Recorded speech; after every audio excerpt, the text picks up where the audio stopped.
Une équation, c'est une égalité dans laquelle figurent un ou plusieurs nombres inconnus que l'on va désigner par des lettres, ici des x. Une solution d'une équation, c'est une valeur de l'inconnu pour laquelle l'égalité est vraie. Pour tester si un nombre est solution, on peut calculer séparément les deux membres. Par exemple, pour cette équation, 6x moins 5 égale 7 plus 2x. Si l'on teste 5, on calcule d'abord le membre de gauche en remplaçant x par 5, puis le membre de droite. On voit que les deux résultats sont différents, 5 n'est donc pas une solution de cette équation. Si maintenant on teste 3, on calcule le membre de gauche, puis le membre de droite. On remarque que les résultats sont égaux, 3 est donc une solution de cette équation.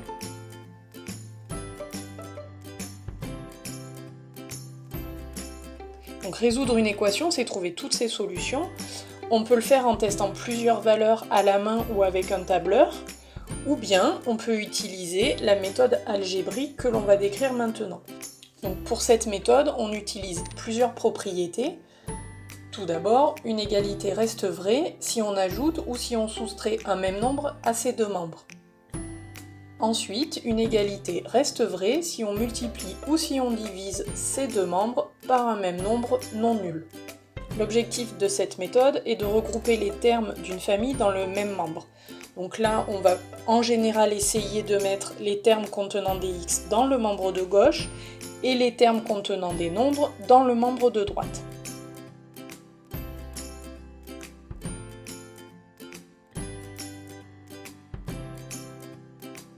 On va essayer avec cet exemple, 11x moins 5 égale 3x plus 7. Donc on remarque que moins 5 n'est pas dans la famille des nombres. Pour enlever ce moins 5, on va donc faire plus 5 dans le membre de gauche et dans le membre de droite pour que l'égalité reste vraie. On réduit, on obtient donc 11x égale 3x plus 12. On voit maintenant que 3x n'est pas dans la famille des x. Pour l'enlever, on va donc faire moins 3x, et pour que l'égalité reste vraie, on le fait dans les deux membres. On obtient donc 8x égale 12. Si 8 fois la valeur de x est égale à 12, ça veut donc dire que la valeur d'un seul x est égale à 12 divisé par 8, soit 1,5. Une fois qu'on a trouvé une solution, on la vérifie. Donc un petit peu comme on le faisait tout à l'heure en testant les valeurs, on va calculer chaque membre séparément. D'abord le membre de gauche, puis le membre de droite. Les deux résultats sont égaux, ça veut donc dire que 1,5 est bien une solution de cette équation.